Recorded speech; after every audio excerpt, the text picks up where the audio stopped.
வணக்கம். இது நம்ம ஹாஸ்பிட்டல் சீரியஸ் பிளேலிஸ்ட்டில் 2வது வீடியோ பார்ட் 2. பார்ட் 1ல் ஆல்ரெடி நாம் நிறைய விஷயங்களை பற்றி பேசியிருந்தோம். அந்த வீடியோவை பார்க்காதவங்க போய் பார்த்துட்டு வந்து அந்த வீடியோவில் சொல்லியிருக்கிற விஷயங்களை எல்லாம் படிச்சுக்கோங்க. ஸோ இப்போ நாம் டைரெக்டாக வீடியோவுக்குள்ளே போயிடலாம். ஃபஸ்ட்டாக நாம் பார்க்க போகிறது நோயாளியின் பெயர் என்ன. நம்ம ஹாஸ்பிட்டலுக்குள்ளே என்ட்ரானதும் ரிசப்ஷனில் இருக்கிறவங்க ஃபஸ்ட்டாக கேட்குற கேள்வி நோயாளியின் பேர் என்ன. அதுக்கு ஹிந்தியில் எப்படி சொல்லுவாங்கன்னா மரீஸ் கா நாம் கியா ஹே. மரீஸ் கா நாம் கியா ஹே. மரீஸ் மரீஸ் அப்படின்னா நோயாளின்னு அர்த்தம், அதாவது பேஷியன். நாம்னா பெயர். கியா ஹே அப்படின்னா என்ன, நோயாளியின் பெயர் என்ன அப்படின்னு அவங்க கேட்குறதுக்கு மரீஸ் கா நாம் கியா ஹே அப்படின்னு கேட்பாங்க. அடுத்ததா நோயாளிக்கு எந்த ஊர். நோயாளிக்கு எந்த ஊர் அப்படின்னு கேட்பாங்கல்ல, அவங்களோட ரெஜிஸ்டரில் எழுதுறதுக்கு. அதுக்கு ஹிந்தியில் எப்படி கேட்பாங்கன்னா மரீஸ் கிஸ் ஷஹர் கா ஹே. மரீஸ் கிஸ் ஷஹர் கா ஹே அப்படின்னு கேட்பாங்க. அல்லது மரீஸ் கிஸ் காவ் கா ஹே. மரீஸ் கிஸ் காவ் கா ஹே அப்படின்னும் கேட்கலாம். மரீஸ் மரீஸ் அப்படின்னா நோயாளின்னு நாம் சொல்லியிருக்கிறோம். கிஸ் கிஸ் அப்படின்னா எந்த அப்படின்னு பொருள். ஷேர் ஷேர் அப்படின்னா ஊர் அல்லது நகரம்னு சொல்லுவாங்க. ஸோ நோயாளிக்கு எந்த ஊர் அப்படின்னு கேட்குறதுக்கு மரீஸ் கிஸ் ஷஹர் கா ஹே அப்படின்னு கேட்பாங்க.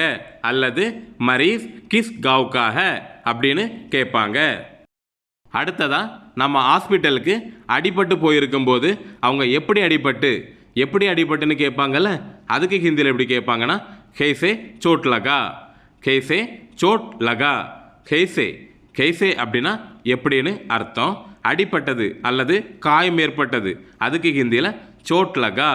ஸோ எப்படி அடிப்பட்டது அப்படின்னு அவங்க கேட்குறதுக்கு கேசே சோட் லகா அப்படின்னு கேட்பாங்க. அதுக்கு நோயாளி பதில் சொல்கிறாங்க நான் கீழே விழுந்துட்டேன் அப்படின்னு. அதுக்கு ஹிந்தியில் எப்படி சொல்லணும்னா மே நீச்சே கிர் கயா. மே நீச்சே கிர் கயா. மே அப்படின்னா நான்னு அர்த்தம், அது எல்லாருக்கும் தெரியும். நீச்சே அப்படின்னா கீழே. விழுந்து விட்டேன்னு சொல்கிறதுக்கு கிர் கயா. ஸோ நான் கீழே விழுந்து விட்டேன் அப்படின்னு நமக்கு யாருக்கிட்டையா சொல்லணும்னா மே நீச்சே கிர் கயா அப்படின்னு சொல்லிக்கலாம். அடுத்ததா நீங்கள் எப்படி விழுந்தீங்க அப்படின்னு கேட்பாங்கல்ல, அதுக்கு ஹிந்தியில் எப்படி சொல்லணும்னா ஆப் கேசே கிர் கயா. ஆப் கேசே கிர் கயா. ஆப் அப்படின்னா நீங்கள். கேசேனா எப்படி. கிருகையா அப்படின்னா விழுந்தீங்க. ஸோ நீங்கள் எப்படி விழுந்தீங்க அப்படின்னு நமக்கு யாருக்கிட்டையாவது கேட்கணும்னா ஆப் கேசே கிருகையா அப்படின்னு கேட்டுக்கலாம். அதுக்கு நோயாளி பதில் சொல்கிறாங்க தரையில் என்ன கிடந்துச்சு, அதில் கால் வச்சு வழுக்கி விழுந்துட்டேன் அப்படின்னு. அந்த தரையில் என்ன கிடந்துன்னு சொல்கிறதுக்கு ஹிந்தியில் எப்படி சொல்லுவாங்கன்னா ஃபர்ஷ் பர் தேல் படா ஹுவா தா. ஃபர்ஷ் பர் தேல் படா ஹுவா தா.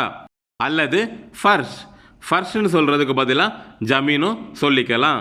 ஸோ ஜமீன் பர் தேல் படா ஹுவா தா அப்படின்னு கூட சொல்லலாம். இதில் ஃபர்ஷ் அல்லது ஜமீன் ரெண்டுமே தரையை தான் குறிக்கும். தரை அப்படின்னு சொல்கிறதுக்கு ஜமீன்னு சொல்லலாம். தரையில் அப்படின்னு சொல்கிறதுக்கு ஜமீன் பர் அல்லது ஃபர்ஷ் பர். எண்ணெய்க்கு ஹிந்தியில் தேல். படா ஹுவா தா அப்படின்னா கடந்ததுன்னு சொல்லுவாங்க.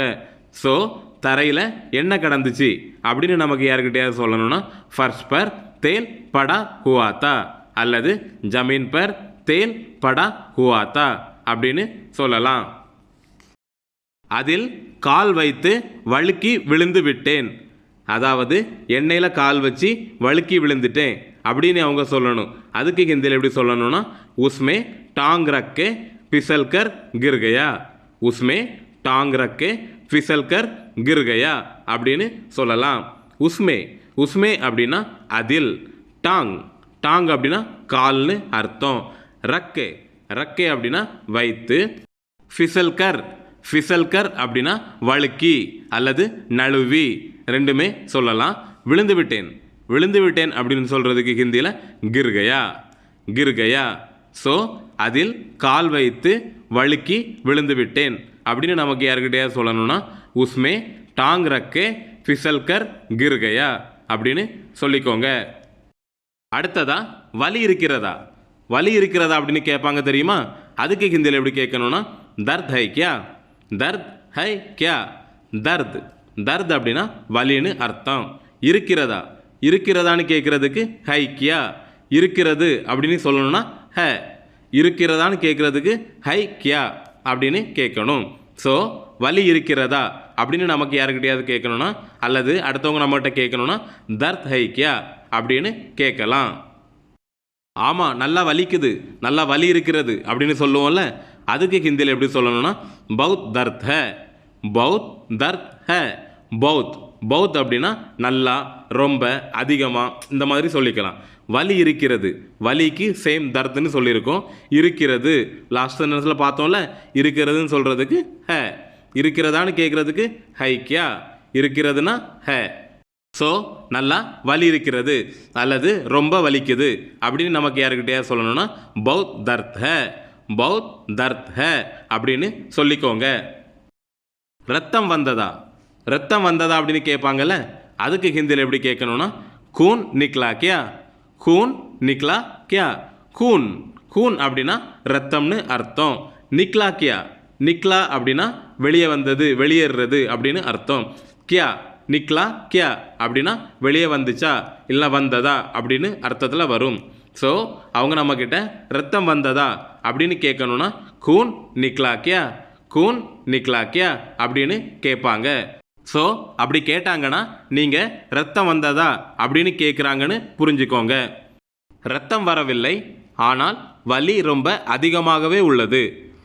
ரத்தம் வரவில்லை ஆனால் வலி ரொம்ப அதிகமாகவே உள்ளது அப்படின்னு நமக்கு அவங்கக்கிட்ட சொல்லணும்னா கூன் நை நிக்லா லேக்கின் தர்த் பௌத் ஜாதா ஹை, கூன் நை நிக்லா லேக்கின் தர்த் பௌத் ஜாதா ஹை அப்படின்னு சொல்லலாம். கூன், கூன்னா ரத்தம்னு தெரியும். நகி நிக்லா, நகி நிக்லானா வெளிவரவில்லை, வெளியேறவில்லை அப்படின்னு அர்த்தம். லேக்கின், லேக்கின்னா ஆனால், இந்த ஆனால்ங்கிற வார்த்தை தான் கன்ஜெக்ஷன். தர்த், தர்த்னா சேம் வலி. ரொம்ப அதிகமாகவே உள்ளது, ரொம்ப, ரொம்பன்னு சொல்கிறதுக்கு ஹிந்தியில் பௌத், பௌத். அதிகமாகவே உள்ளது, அதிகத்துக்கு ஜாதா, அதிகமாகவே உள்ளதுன்னு சொல்லணும்னா ஜாதா ஹை. ஸோ ரத்தம் வரவில்லை ஆனால் வலி ரொம்ப அதிகமாகவே உள்ளது அப்படின்னு நமக்கு அவங்கக்கிட்ட சொல்லணும்னா கூன் நகி நிக்லா அல்லது கூன் நிக்லா நகி லேக்கின் தர்த் பௌத் ஜாதா ஹை, லேக்கின் தர்த் பௌத் ஜாதா ஹை அப்படின்னு சொல்லலாம். மருத்துவரை பாருங்கள், டாக்டரை போய் பாருங்கள், இல்லைனா டாக்டர்கிட்ட காட்டுங்க அப்படின்னு நாம் சொல்லுவோம்ல, அதுக்கு ஹிந்தியில் எப்படி சொல்லணும்னா டாக்டருக்கோ திக்காயே, டாக்டருக்கோ திக்காயே. டாக்டருக்கு நம்ம டாக்டர்னே சொல்லிக்கலாம். திக்காயே, திக்காயே அப்படின்னா காட்டுங்க, போய் பாருங்கள், அந்த மாதிரி மீனிங்கில் வரும். ஸோ மருத்துவரை பாருங்கள் அப்படின்னு நம்மக்கிட்ட யாராவது சொன்னாங்கன்னா டாக்டருக்கோ திக்காயே அப்படின்னு சொல்லுவாங்க. கட்டு போட வேண்டியது இருக்கும், கையிலையோ இல்லைனா கால்லையோ எலும்பு முறிவு மாதிரி தான் வந்துச்சுன்னா துணி வச்சு அந்த பேண்டேட் வச்சு கட்டி வைப்பாங்கள்ல, அதுக்கு ஹிந்தியில் எப்படி சொல்லுவாங்கன்னா பட்டி பாந்தனா ஹோகா, பட்டி பாந்தனா ஹோகா. பட்டி, பட்டி அப்படின்னா கட்டுன்னு அர்த்தம். பாந்தனா, பாந்தனானா அது சுற்றி சுற்றி வைப்பாங்கள்ல, மீன்ஸ் அணிகிறதுன்னு அர்த்தம். வேண்டியது இருக்கும், ஹோகா, ஹோகானா இருக்கலாம் இல்லைனா இல்லாமலும் இருக்கலாம், அந்த மாதிரி மீனிங்கில் வரும். ஸோ கட்டு போட வேண்டியது இருக்கும் அப்படின்னு நம்மக்கிட்ட யாராவது சொன்னாங்கன்னா பட்டி பாந்தனா ஹோகா, பட்டி பாந்தனா ஹோகா அப்படின்னு சொல்லுவாங்க. கொஞ்சம் காத்திருங்கள், நம்ம ஹாஸ்பிட்டல் என்ட்ரானதும் டாக்டரை பார்க்குறதுக்காக கொஞ்சம் வெயிட் பண்ணுங்க அப்படின்னு சொல்லுவாங்க தெரியுமா? அதுக்கு ஹிந்தியில் எப்படி சொல்லணும்னா தோடா இந்தசார் கீஜியே, தோடா இந்தசார் கீஜியே. தோடானா கொஞ்சம்னு அர்த்தம், இந்தசார் கீஜியே, இந்தசார் கீஜியேனா காத்திருங்கள். ஸோ கொஞ்சம் வெயிட் பண்ணுங்க அப்படின்னு நம்மக்கிட்ட நர்ஸோ இல்லைனா ரிசப்ஷனிஸ்ட்டோ வந்து சொல்கிறதுக்கு தோடா இந்தசார் கீஜியே அப்படிங்கிற சென்டென்ஸை யூஸ் பண்ணுவாங்க. வெயிட் பண்ணுங்கன்னு சொல்லும்போது நாம் அங்கே நின்றுக்கிட்டு இருந்தோம்னா அவங்க நம்மக்கிட்ட சொல்லுவாங்கள்ல அந்த சேரில் போய் உட்காருங்க அப்படின்னு, அதுக்கு ஹிந்தியில் எப்படி சொல்லுவாங்கன்னா குர்சி பர் பைட்டியே, குர்சி பர் பைட்டியே. குர்சி, குர்சி அப்படின்னா சேர்னு அர்த்தம், அதாவது நாற்காலி. குர்சி பர் அப்படின்னா நாற்காலியில்.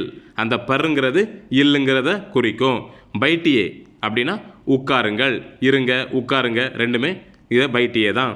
ஸோ நாற்காலியில் உட்காருங்க அல்லது சேரில் போய் இருங்க அப்படின்னு நம்மக்கிட்ட அவங்க சொல்லணும்னா குர்சி பர் பைட்டியே, குர்சி பர் பைட்டியே அப்படின்னு சொல்லுவாங்க. மருந்து போடுங்க. நமக்கு காலில் இல்லைனா கையிலையோ புண் ஏதாவது இருந்துன்னா அவங்க மருந்து போடுங்கன்னு சொல்லுவாங்க தெரியுமா? அந்த மருந்து போடுங்கன்னு சொல்கிறதுக்கு ஹிந்தியில் தவா லகாயே, தவா லகாயே. தவா தவானா மருந்துன்னு அர்த்தம்.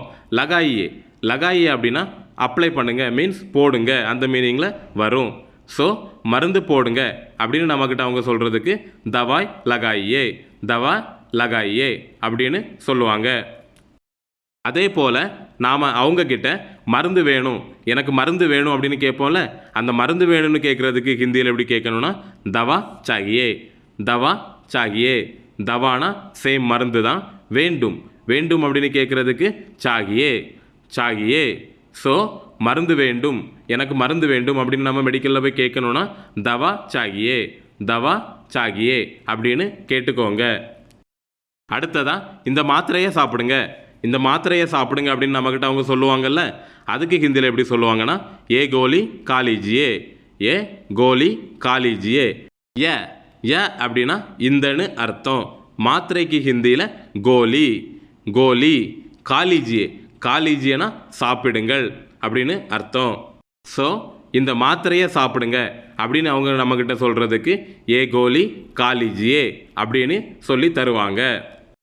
இந்த வீடியோ ஃபுல்லாக நீங்கள் பார்த்துட்டிங்கன்னா இதே மாதிரி பார்ட் 1 வீடியோ ஒன்று இருக்குது, அந்த வீடியோவையும் போய் பார்த்துட்டு வந்துடுங்க. இந்த 2 வீடியோவும் பார்த்துட்டிங்கனாலே ஆல்மோஸ்ட் நீங்கள் ஹாஸ்பிட்டல் போகும்போது அவங்கக்கிட்டலாம் பேசி சமாளிச்சிடலாம். அப்படி இதை தவிர உங்களுக்கு வேறு ஏதாவது வார்த்தைகள் இல்லைனா வாக்கியங்கள் தேவைப்பட்டுச்சுன்னா நீங்கள் கமெண்டில் கேளுங்க, நான் அதுக்கு ஆன்சர் பண்ணுறேன். வேறு என்ன டாப்பிக்லலாம் உங்களுக்கு வீடியோ வேணும்னு சொல்லுங்கள், அந்த வீடியோவையும் அப்லோட் பண்ண ட்ரை பண்ணுறேன். இந்த மாதிரி புது புது டாப்பிக்கில் ஈஸியாக ஹிந்தி கற்றுக்கணுன்னா இந்த வீடியோவுக்கு ஒரு லைக் பண்ணிவிட்டு நம்ம சேனலை சப்ஸ்கிரைப் பண்ணிக்கோங்க. மீண்டும் ஒரு அழகான வீடியோவோட உங்களை எல்லாம் திரும்பவும் சந்திக்கிறேன். நன்றி, வணக்கம்.